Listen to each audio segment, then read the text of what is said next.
I regret buying this house.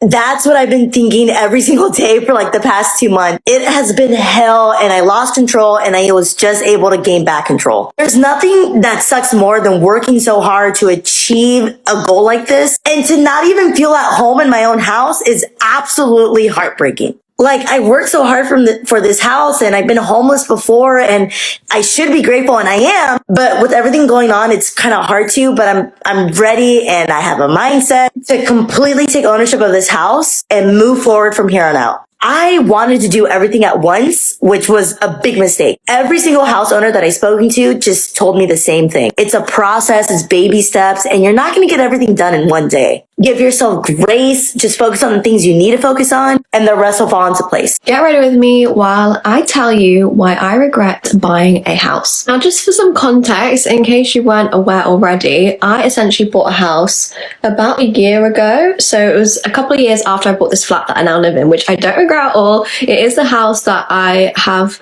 more regrets for. The first reason is that it was just way too expensive for me to foot a bill like that, on top of already owning a property that I'm living in and paying a mortgage for. So when I bought the house, I was in my corporate job and I had no idea redundancy was going to hit me exactly a year later. Having said that though, even while working my corporate job, it was a very expensive bill to pay on top of all my expenses I already had. I actually had never any intentions to live in that property and it wasn't strictly being rented out. I actually purchased it for family. Basically, I had a case of severe eldest child syndrome and I was trying to be a provider. Also, someone please tell me why it took me an entire year after owning 2 properties for me to realize that the first year that you pay back your mortgage, you aren't even paying towards the property. You are just paying basically interest alone. When I realized that, oh my gosh, that's when the regret really set in, because I didn't realize basically the first year of me paying thousands of pounds out, that was money I was basically never going to get back. And that wasn't money going into the property. That was just money going in the bin. I honestly don't know why it took me so long to realize that. I think it only really hit me because the house was such a bigger cost compared to my flat. Now I low-key understand why you're not allowed to get a mortgage in Islam, because that's actually a joke. That is actually a joke. Another reason why I regret buying the house is because I didn't go into buying it with an investment mindset. When I bought my flat, I knew I was going to be making money from it up front once I sold it, and I very much went into buying it with the intention of making money on it and it being an investment, despite the fact that I have lived in it the full amount of time. But when I bought the house, I didn't see it as an investment. I wasn't looking at it in that way. And if I had done, it probably wouldn't have been the house that I got. So my lesson for all is, if you're ever buying a house, whether you're wanting to live in it or not, make sure you are looking at it from an investment lens, because when you buy a house, the amount of money you put up front, I put all of my savings into that house. At the time, I literally emptied my account. So I had to start from zero. And when you put all that chunk of money and then you are paying month on month for the mortgage, you want to end up seeing a return on your investment. And you don't want to put yourself in a position where you're buying a property that technically wouldn't be able to sell quick enough for you to get that money back if you needed it. So yeah, I don't know if I would have changed my mind if I had seen it in that light from the beginning. Now, despite the regrets that I have, buying a house has taught me a lot of things, and I've learned a lot of lessons that I will not be repeating in the future. The final lesson I want to share with you in this video is, do not be putting yourself in financial hardship for the sake of other people. Now, I know that might be difficult to hear and that might sound selfish, but ultimately, getting into debt or getting yourself in financial trouble, not even trouble, but just like giving yourself financial stress for the sake of other people, is never, ever going to be worth it. Trust me on this one. It is never going to be worth it to put yourself in a vulnerable position financially and have yourself struggling with the intention of helping others. Never going to end well. Another reason I regret buying it is because it's actually made me super resentful. When you do put yourself in a financially vulnerable position and put yourself in a bit of financial hardship for the sake of others, and then you get treated badly by them, it definitely leaves you with resentment. And we're all human. As much as you try to be a perfect and good person in this world, we all have human emotions. So That is another reason why you should only ever try to help someone, especially financially, if you're in the position where handing over that amount of money, it wouldn't detriment you, it wouldn't put you back, it wouldn't stop you from doing the things that you want to do, because that is a recipe for disaster. Anyways, I hope that was helpful, me sharing my regrets, because I feel like not a lot of people talk about the downside of buying properties and just, you know, doing these things that make you look successful in life. So yeah, I thought I'd share the reality. I'm off to go get my hair cut now because look at the state of it. It needs some TLC immediately. So I'll catch you guys later. Bye. Here's Joe from Georgia. So it does appear that the state of Texas is getting ready to have a housing crisis. And it's a housing crisis where there's too many homes on the market. And what it's doing is it's going to be driving down the prices of those homes. And also the people who were coming to Texas in droves, you know, they were growing quicker than ever. Well, that trend has stopped. People aren't moving to Texas the way they were. Texas and Florida has a lot in common right now with the number of homes that are on the market and the number of buyers who aren't there anymore because they're not moving to those states. And it's happening right now.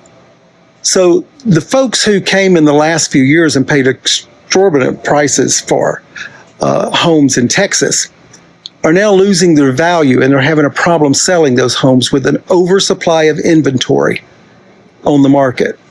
So Texas, welcome to the party of you and Florida. It's going to be very interesting to see how it all works out in the housing market. Something that nobody is talking about is how cooked the Houston real estate market is. And here's what I mean. I have a flip right now that I'm about to list in the next 2 weeks. And initially, when I was going to list this home, when we went to flip it 2 months ago, there was only about 3 to 4 active listings. Right now, there is 1, 2, 3, 6. There is 10. No pendings. And this is a neighborhood that is, the average ARV is around 230,000. When I bought this home, I was planning on listing it for 220,000. Now looking at these comps, I may have to list it a little bit lower, and that's just to compete. I mean, I'm still going to be significantly under all of these houses, but the main problem is just we have an oversupply in the market right now, and because rates are so high, it's just a catastrophe for what is coming. I mean, we are headed into the busiest season of the year and homes are just sitting. Me personally, I have over 8 flips on the market currently just sitting. I'm underpriced on all of them. I have better finishes on all of them. We are following up with all the showings. I mean, like, we are doing everything that we can to sell these homes. And I was talking to a buddy of mine actually about a new deal. And we were talking I never thought I would see the day when you would have a problem trying to sell homes under 250,000 in Houston because it's so affordable. So it makes it very tricky. So if you're buying flips, be very safe out there. 60% of ARV is a good starting point. It's getting rough, guys. May the strong survive. Life update for those who care. I just took my house off the market and I'm going to tell you why. Before I get into this, I want to make sure that I mention I am not an expert. I'm just talking about what I've seen in my neighborhood. Okay. I listed my house 23 days ago, and at the time, there were only 2 houses for sale. Both of them had been sitting on the market for a little over 30 days. As soon as I listed, 4 more houses for sale, including my neighbor. And since then, there's been 2 more. I don't like competition, so I took my house off, but that's not the only reason. I started going just a little bit outside of my neighborhood to see how long those houses were sitting. 75 days, 89 days. Your girl know how to take a hint. If houses are not selling and they're sitting, I'm not about to have the house on the market right now. It's just not a good time, obviously. So I started doing some research because I'm thinking I can't be the only person going through this. I ended up finding this article. 2 states where home prices are falling because there are too many houses and not enough buyers. They are talking about Florida and Texas. Now, the experts say that we're not going to have a housing market crash, but it looked like it. So anyway, I'm just going to wait until after the market cools down a little bit and then I'll try again. Hi, I'm Harrison Mantis. I'm a reporter for the Fort Worth Star-Telegram, and recently I reported a story about what's happening in the local housing market. We're starting to see a huge spike in the number of homes for sale. In fact, it's the highest it's been since 2012. At the same time, there don't seem to be the same number of people lining up to buy. In fact, we've seen negative numbers for the first few months of the year. I talked with some housing experts, and basically they said, yes, sales numbers are down, but it's too early to know if this is a blip or part of a larger trend. Local realtors I talked to also acknowledged the sales slump, but they said the houses are still getting multiple offers and selling above listing price. One realtor told me it literally depends on what's happening in your literal backyard. More homes for sale should make things easier on buyers, but higher interest rates are still making homes hard to afford for the average family in Fort Worth. And in terms of what this is going to mean long term, experts say it's really too early to know. There's a lot of uncertainty in the economy and with interest rates. Selling homes in this market, especially in Texas, it's been up and down. The rates are crazy. There's a lot of people moving into town. Homes are expensive. There's something to be valued about working for a company that just values you. So, I've been working with this company for 4 years now. We just put this house on the market here in the medical center in San Antonio. If you're looking for a home in the medical center in San Antonio, hit me up. If you're looking for a good property management company, this is my company right here, Copernicus Realty. We do buying, selling, investing, property management. All seriousness, to all my videos, to everything that I talk about and make fun of. This is something that I'm passionate about. This is something that's big. This is about family. So if you know anybody in the San Antonio area looking, give me a holler. As a real estate agent in Florida, I'm going to tell you what I've been seeing lately. So we're getting a ton of sellers who want to sell. Great, awesome clients, listings. But no, there's a catch, because majority of these sellers want us to sell their property for a value it's not worth. The numbers don't lie. The comps don't lie. If you want to overprice your property and shoot yourself in the foot, that's one thing. But we're realizing that it's not even worth taking the listing. Who cares? We don't need the listings to show we get listings, because when we get a listing and we market, we're dumping at least $500 per property to get it going, get the photography, get the videography. It costs money to play. So if we're spending all this money, say we have 5 sellers who want to list their house all overpriced, 5 times 500 is $2,500 that more than likely the houses aren't going to sell. Like, let's be honest. The sellers aren't going to accept a lowball offer is what they call it, but realistically it's what the house is worth, but they're not going to accept it. So agents are spinning their wheels, dumping money into these properties to try and sell it, when it's just a waste of time. It really is. And I hate to say it, but it's what's going on right now. So Florida, I don't know what state you guys are in, but I'm in Florida, and it's 100% a buyer's market right now. Sellers do not have the upper hand. You're lucky to get a couple showings right now, especially if you're overpriced. You're probably going to get none. Listen, it's no secret that things in America are completely unaffordable right now, especially housing, so let's talk about it. Since April of 2019 to April of 2025, the income required to buy a median priced home has risen a whopping 70%. Now, right about here is where I get all the Gen Z people screaming about how we need a housing crash like 2008. Guys, listen to me when I tell you this, and from somebody that was alive and working in 2008 and that crash, you don't want that. I'm going to tell you flat out, in 2008, people lost everything. Okay, you're not just talking about their housing, but you're talking about separated families, people off themselves left and right, losing everything. Nobody has a job. That would include you. Trust me, you don't want that. You are begging for your neighbors, your friends, your doctors, your teachers, everybody around you to lose the last asset they have, because as of right now, 70% of Americans are living paycheck to paycheck. Rent's too damn high in New York City. Everyone knows it. There's an affordability crisis. And one of the ways you can tell is in these kinds of out-of-the-way roadways in industrial sections of New York, you just see so many campers.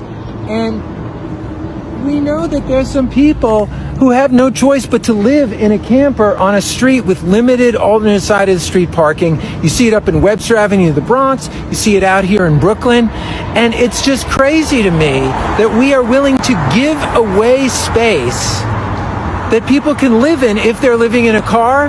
But if they don't have a car to live in, well, we're not going to give them any space. They're going to be out homeless on the street. I do not understand the point of owning a home. Not only do you have to pay an outrageous amount of money for a down payment on the house, but everything that breaks is then your responsibility to fix it. I don't have to bring my trash cans to the end of the street on trash night. All of my neighbors are super close, so I could just walk from apartment to apartment and meet friends easier. Anything that comes up, literally anything, I walk across the street to my leasing office, bang on their door and say, hey, I need this fixed. Now, I don't have to pay anybody for it. You're telling me if I have a house, I have to call somebody in special to come and fix something, and then I have to pay them extra money to do it? I don't really think I'm interested in that. I don't want to mow my lawn, and I don't want to shovel snow in the winter. I just don't get the point of having a home.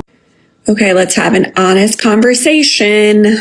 So I bought this house about now a year and a half ago, and I moved from another house.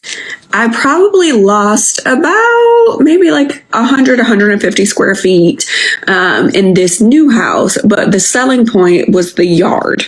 I really wanted a yard because I am the type of woman that is always going to have dogs. And not only am I going to have dogs, I'm going to have large dogs, and there's going to be 2 of them. So in my previous house, I had a small yard that wasn't fenced, but it was an HOA community. So there was amenities like a dog park, which I don't really like dog parks. We can talk about dog parks another day, but I don't trust other owners to know that their dog should be or should not be in a dog park.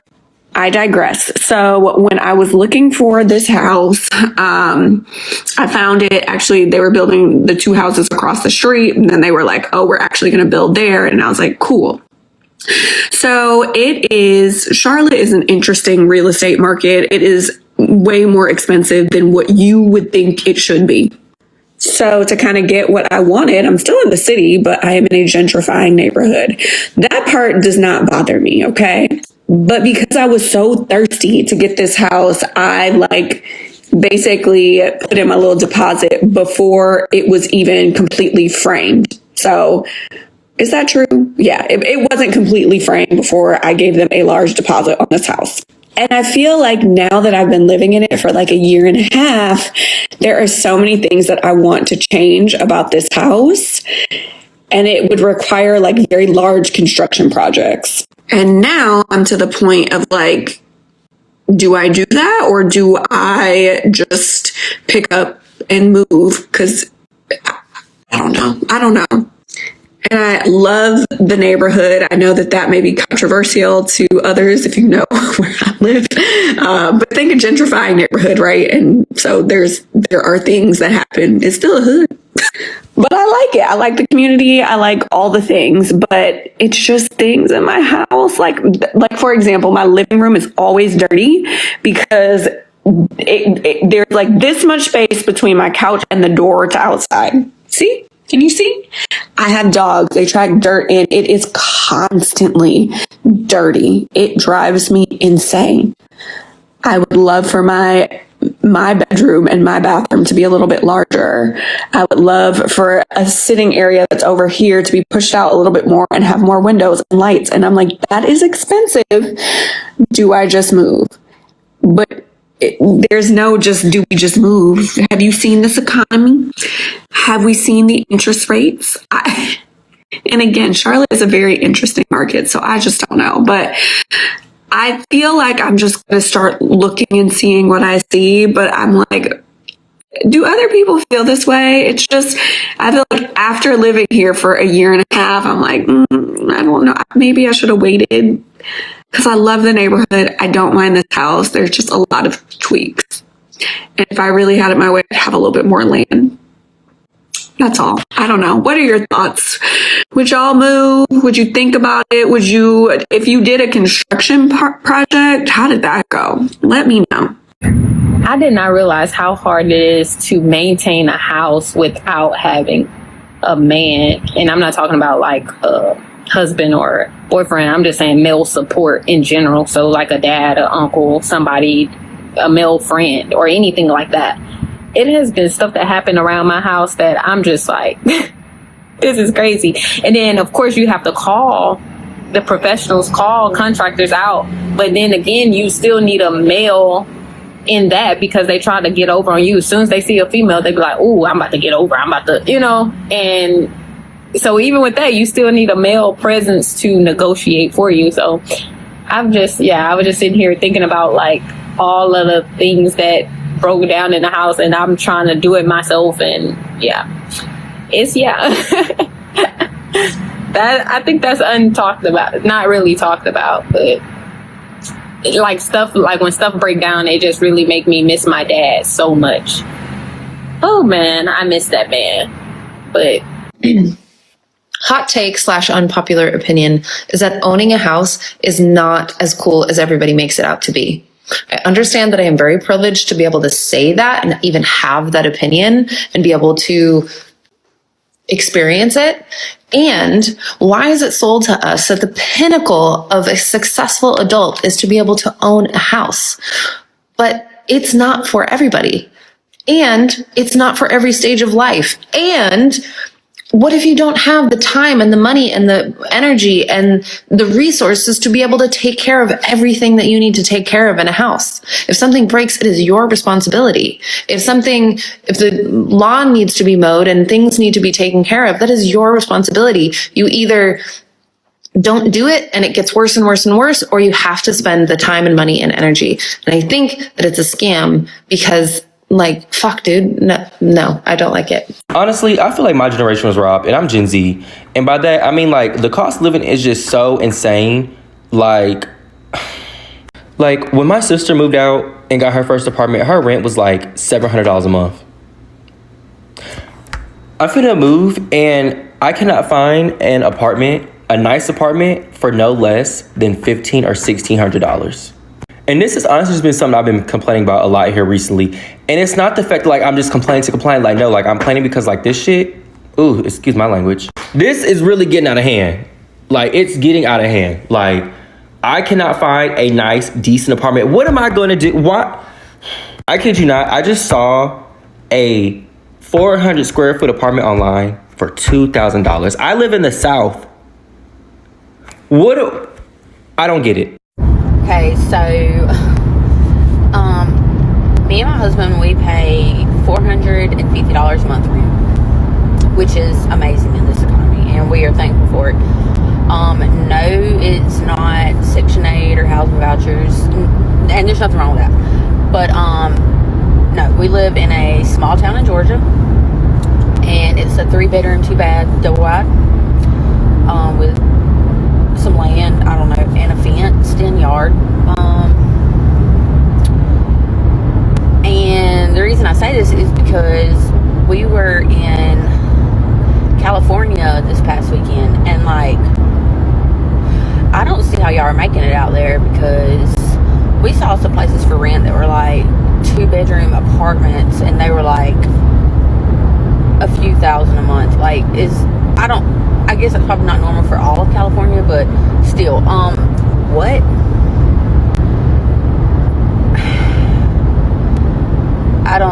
How are y'all making it out there? Are y'all okay?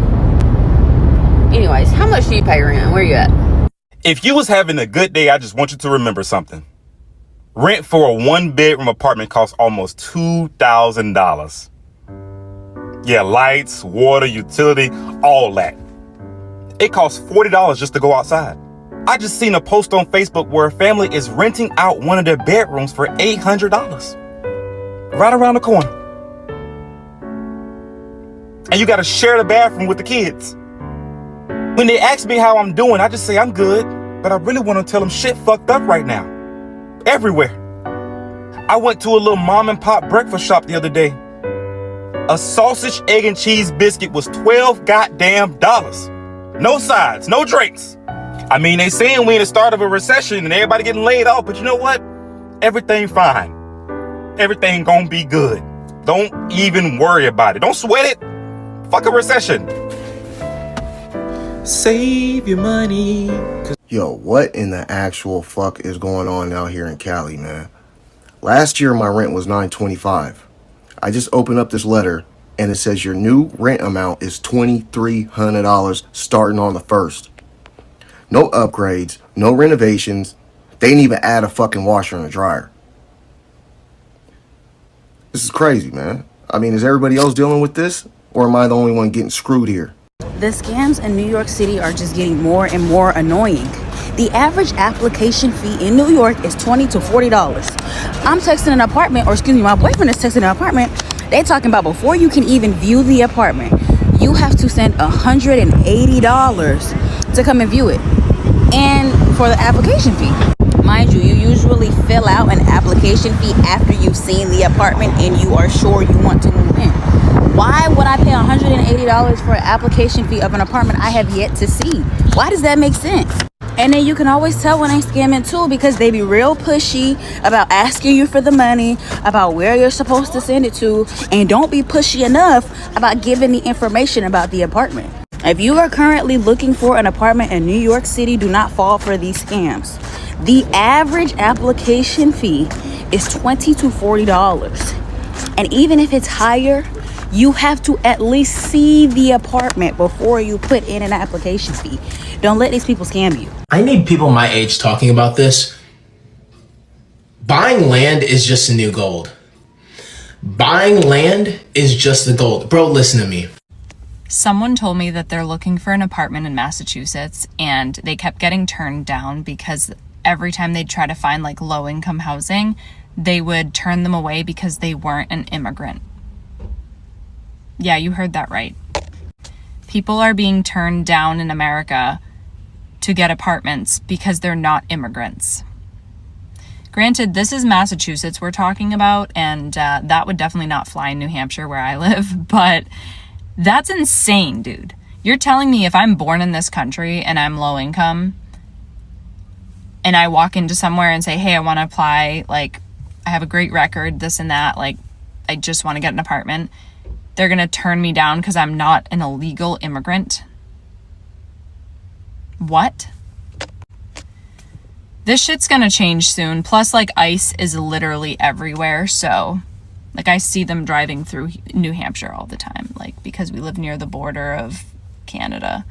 So, soon enough, things will clear up, but wow. Okay, y'all, so I'm from Louisiana, and I'm used to, like, rent being, like, $300 to, like, $800, like, nothing more than that. So, if I was to want to move to Texas, which part of Texas should I move to, and like what's the normal rent prices down there? Because I'm just trying to see something. City is gonna start pissing me the fuck off because I'm in this apartment alone, as you can tell. But like, what the fuck is this? On the pictures, it says it can fit a queen size bedroom. Queen size bedroom where? Where the fuck am I fitting? Like, what are you talking about? Okay, cool. Like, clearly he's in the middle of, like, constructing this fucking kitchen. Like, okay. Clearly he's in the middle of fixing this bathroom. Like, what is going on? Like, oh, you want to give me that and tell me that the rent's going to be $3.9? Like, okay, cool. Like, what? The best part of this apartment is the bathroom, and it's not even, like, wowing me. And then we come over here. This is the other bedroom, which can apparently fit a queen-sized bed. For reference, oh, it can fit a queen-sized bed. Okay, but I guess I should stop complaining because there's laundry in building. Like, fucking looks it. He goes, call me and tell me what you think. Girl, no. Goodbye. Anyways, alright. Well, I'm gonna cry. I'm gonna cry. I'm crashing now.